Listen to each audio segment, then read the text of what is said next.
নমস্কাৰ, আশা কৰোঁ আপোনালোক সকলো ভালে আছে। প্ৰতিবিধ ভিটামিনৰ কিছুমান বিশেষ স্বাস্থ্য উপকাৰিতা থাকে আৰু এই বিশেষ স্বাস্থ্য উপকাৰিতাসমূহৰ কথা যদি আমি জানো তেতিয়া আমি বহু বেমাৰ প্ৰাকৃতিকভাৱে প্ৰতিৰোধ কৰিব পাৰোঁ। ভিটামিন ইৰ 10টা বিশেষ স্বাস্থ্য উপকাৰিতাৰ বিষয়ে আজিৰ ভিডিঅ'টোত আলোচনা কৰিম। তাৰ উপৰিও কেনেকুৱা ধৰণৰ খাদ্যৰ যোগেদি আমি ভিটামিন ই পাব পাৰোঁ, ভিটামিন ইৰ ডেফিচিয়েঞ্চি হ'লে কি কি লক্ষণে দেখা দিয়ে আৰু এনেকুৱা বহুতো ইম্পৰ্টেণ্ট কথা আজি আলোচনা কৰিম। গতিকে সম্পূৰ্ণ ভিডিঅ'টো চাব আৰু শ্বেয়াৰ কৰিব যাতে অসমৰ ৰাইজৰ সহায় হয়। প্ৰথমতে জানো আহক ভিটামিন ইৰ 10টা বিশেষ স্বাস্থ্য উপকাৰিতা কি কি। প্ৰথম স্বাস্থ্য উপকাৰিতাটো হৈছে ই আমাৰ দেহৰ ইমিউন ছিষ্টেম বা ৰোগ প্ৰতিৰোধ তন্ত্ৰক শক্তিশালী কৰে, কাৰণ ভিটামিন ই হৈছে এটা পাৱাৰফুল এণ্টিঅক্সিডেণ্ট অৰ্থাৎ শক্তিশালী এণ্টিঅক্সিডেণ্ট যিয়ে আমাৰ দেহৰ চেল বা কোষবিলাকক অক্সিডেটিভ ষ্ট্ৰেছৰ পৰা প্ৰটেকশ্যন দিয়ে। তাৰ উপৰিও RBC বা ৰঙা তেজৰ কণিকাৰ গঠনতো ভিটামিন ইয়ে সহায় কৰে আৰু ভাইৰাছ, বেক্টেৰিয়া আদি বীজাণুৰ সংক্ৰমণ প্ৰাকৃতিকভাৱে প্ৰতিৰোধ কৰে। বহুতে ভাবে যে ভিটামিন চিয়েহে আমাৰ দেহৰ ইমিউনিটি ষ্ট্ৰং কৰে, কিন্তু প্ৰকৃততে ভিটামিন ইয়েও আমাৰ দেহৰ ইমিউনিটি বা ৰোগ প্ৰতিৰোধ তন্ত্ৰ শক্তিশালী কৰে। 2 নম্বৰ বিশেষ স্বাস্থ্য উপকাৰিতাটো দেখা যায় আমাৰ হাৰ্টৰ ক্ষেত্ৰত। ভিটামিন ইয়ে আমাৰ হাৰ্ট হেল্ডি ৰাখে, কিন্তু কেনেকৈ?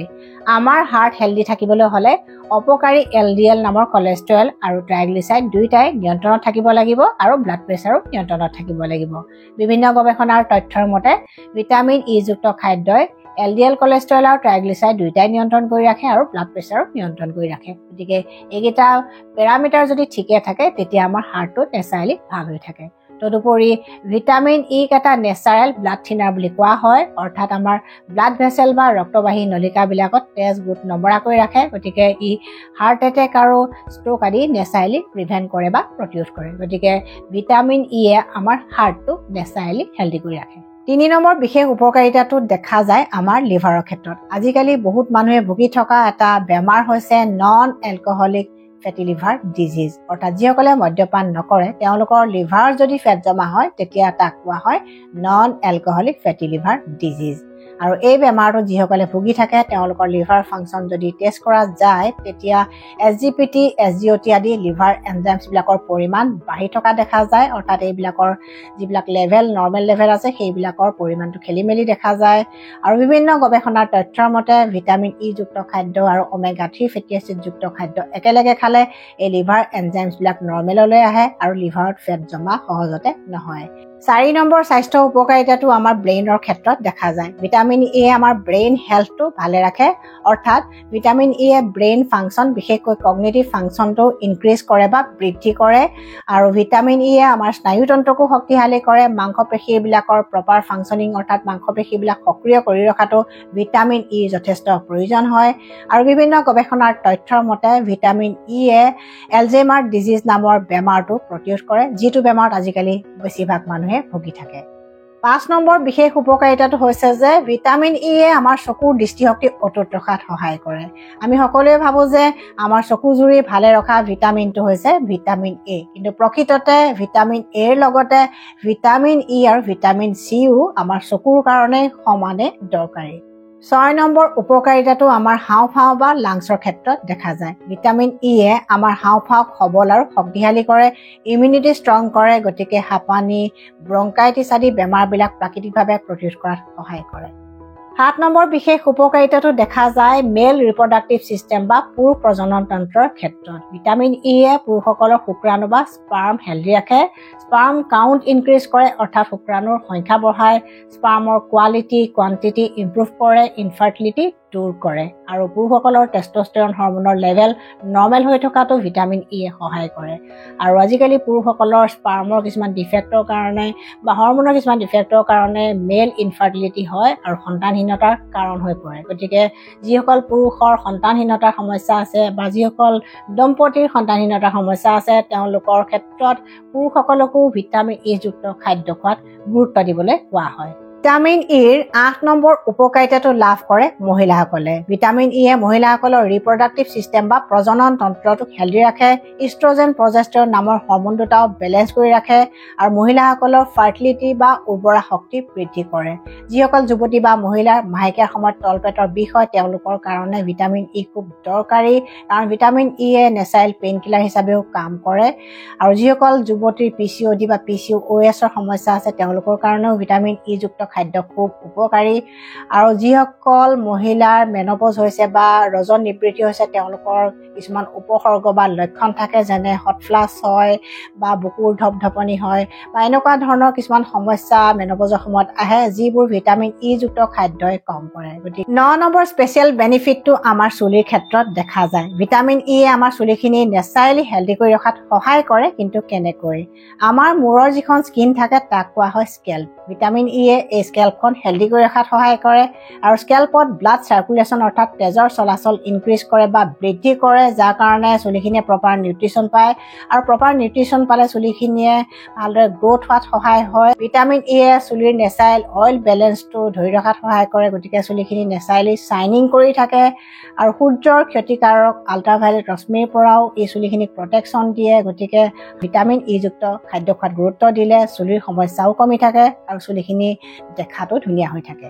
ভিটামিন ই চুলিত লগোৱা কেইবাটাও সহজ নিয়ম আছে আৰু আপোনালোকে হয়তো ভিটামিন ই চুলিত লগাবলৈ ব্যৱহাৰ কৰি থাকে। প্ৰথম সহজ নিয়মটো হৈছে হেয়াৰ অইলৰ লগত ভিটামিন ই মিহলাই চুলিত লগোৱাটো।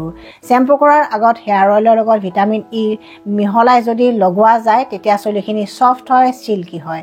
ঠিক তেনেকৈ আমি ব্যৱহাৰ কৰা হেয়াৰ পেকবিলাকতো ভিটামিন ই মিহলাই ল'ব পাৰি, তেতিয়া চুলিখিনি চিল্কি হয়, ছফ্ট হয়, আনকি স্পা কৰাৰ দৰেও হয়। গৰম দিনত এল'ভেৰাৰ লগত ভিটামিন ই মিহলাই চুলিত স্পা হিচাপে ব্যৱহাৰ কৰিব পাৰি। আৰু ঠাণ্ডা দিনতো যিসকলে হেয়াৰ পেক ব্যৱহাৰ কৰে তেওঁলোকে কল, দৈ, কণী এইবিলাকৰ লগত ভিটামিন ই কেপচুল মিহলাই চুলিত লগালে হেয়াৰ স্পা ঘৰতে কৰিব পাৰি।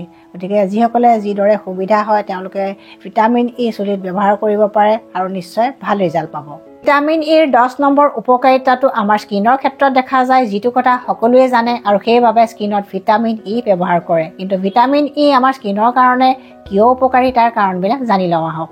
প্ৰথম কাৰণটো হৈছে ই হৈছে এটা এণ্টিঅক্সিডেণ্ট যিয়ে এণ্টি এজিং হিচাপে কাম কৰে, অৰ্থাৎ মুখত সোনকালে বয়সৰ চাপ নপৰাকৈ ৰাখে। কিন্তু কেনেকৈ? ভিটামিন ইয়ে আমাৰ স্কিনৰ কলাজেন নামৰ প্ৰটিনবিধৰ উৎপাদনত সহায় কৰে আৰু এই কলাজেনে আমাৰ স্কিনখনৰ ইলাষ্টিচিটিটো মেইনটেইন কৰি ৰাখে, অৰ্থাৎ স্কিনখন টাইট কৰি ৰাখে, খুতুৰা নপৰাকৈ ৰাখে। হাইপাৰ পিগমেণ্টেশ্যন বা পিম্পল মাৰ্ক বা ষ্ট্ৰেচ মাৰ্ক এইবিলাকো কিছু পৰিমাণে কম কৰে আৰু একনি পিম্পলছৰ সমস্যাবিলাকো যথেষ্ট কম কৰে কিছুমান মানুহৰ ক্ষেত্ৰত। আৰু স্কিনৰ ডক্তৰে চৰিয়েচিছ, একজিমা আদি বেমাৰবিলাকতো ভিটামিন ই ব্যৱহাৰ কৰিবলৈ দিয়ে। গতিকে যিসকলৰ স্কিনখন বেছি অইলি হয় বা বেছি তেলীয়া হয়, বেছি পিম্পলছ থাকে, তেওঁলোকে ভিটামিন ই ব্যৱহাৰ কৰাৰ আগতে পেটছ টেষ্টটো এবাৰ কৰি চাব, কাৰণ সকলোকে চুট নকৰিব পাৰে।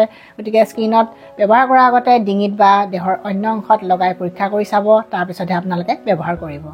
ঠাণ্ডা দিনৰ ছালৰ শুকান ভাৱ নাইকিয়া কৰিবলৈ ভিটামিন ই কেইবাটাও নিয়মত ব্যৱহাৰ কৰিব পাৰি আৰু আপোনালোকে হয়তো সকলোৱে ব্যৱহাৰ কৰি আছে। কিন্তু মই ব্যৱহাৰ কৰা নাইট চিৰাম বা নাইট ক্ৰীমটো আপোনালোকৰ লগত শ্বেয়াৰ কৰিব খুজিছোঁ। আপোনালোকে যদি ভাল পায় আপোনালোকে ব্যৱহাৰ কৰি চাব পাৰে। তাৰ বাবে 2 চামুচ এল'ভেৰাৰ জেল, 2 চামুচ গোলাপ জল, আধা চামুচ আলমণ্ড অইল বা বাদাম তেল, এটা ভিটামিন ইৰ কেপচুল একেলগে মিহলাই এটা কণ্টেইনাৰ বা টেমাত ভৰাই ৰাখিব আৰু ৰাতি শোৱাৰ সময়ত নাইট ক্ৰীম বা নাইট চিৰাম হিচাপে ৰেগুলাৰ ব্যৱহাৰ কৰক, নিশ্চয় ভাল ৰিজাল্ট পাব।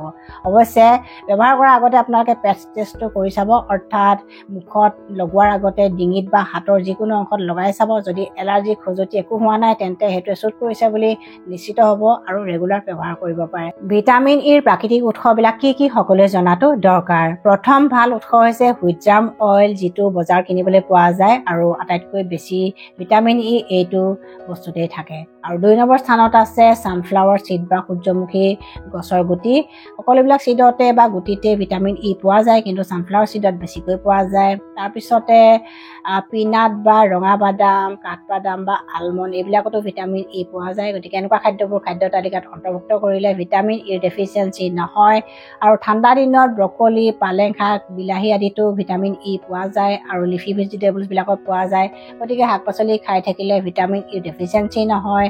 আৰু গৰম দিনত পকা আমত ভিটামিন ই পোৱা যায়। গতিকে এনেকুৱা খাদ্যবোৰ আমি যদি খাই থাকোঁ সহজতে ভিটামিন ইৰ ডেফিচিয়েঞ্চি নহয়। আৰু ভিটামিন ইৰ ডেফিচিয়েঞ্চিটো খুব ৰেয়াৰলি হয়, যিবিলাক মানুহে ফাইবাৰযুক্ত খাদ্য কম খায় আৰু যাৰ পেটৰ কিছুমান ডাঙৰ ডাঙৰ বেমাৰ থাকে তেওঁলোকৰ কেতিয়াবা ডেফিচিয়েঞ্চি হ'ব পাৰে। সেইকাৰণে ডাক্তৰৰ প্ৰেছক্ৰিপশ্যন নোহোৱাকৈ বা ডাক্তৰৰ পৰামৰ্শ নোলোৱাকৈ কেতিয়াও ভিটামিন ইৰ ছাপ্লিমেণ্ট খাব নালাগে, ভাল বুলি ভাবি কেতিয়াও খাব নালাগে। কাৰণ কিছুমান ছাইড ইফেক্ট থাকিব পাৰে বা বেলেগ দৰৱৰ লগত ইণ্টাৰেকশ্যন হ'ব পাৰে, যেনে হাৰ্টৰ পেচেণ্টে কিছুমান ব্লাড থিনাৰ বা তেনেকুৱা মেডিচিন খাই থাকে।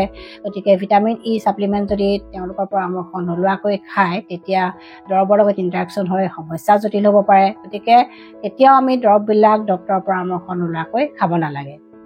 যিসকল ব্যক্তিৰ ভিটামিন ইৰ ডেফিচিয়েঞ্চি হয় তেওঁলোকৰ মাংসপেশীবিলাক দুৰ্বল হ'ব পাৰে, চকুৰ দৃষ্টিশক্তি কমিব পাৰে, যৌন স্পৃহা বা ছেক্স বা লিবিডো কমিব পাৰে বা ইনফাৰ্টিলিটি হ'ব পাৰে। গতিকে এনেকুৱা লক্ষণবিলাক দেখা দিলে ডক্তৰৰ পৰামৰ্শ লৈ টেষ্টবিলাক কৰাই চাব। যদি ভিটামিন ইৰ কমিছে তেন্তে ডক্তৰৰ পৰামৰ্শ মতে ছাপ্লিমেণ্ট খাব পাৰে।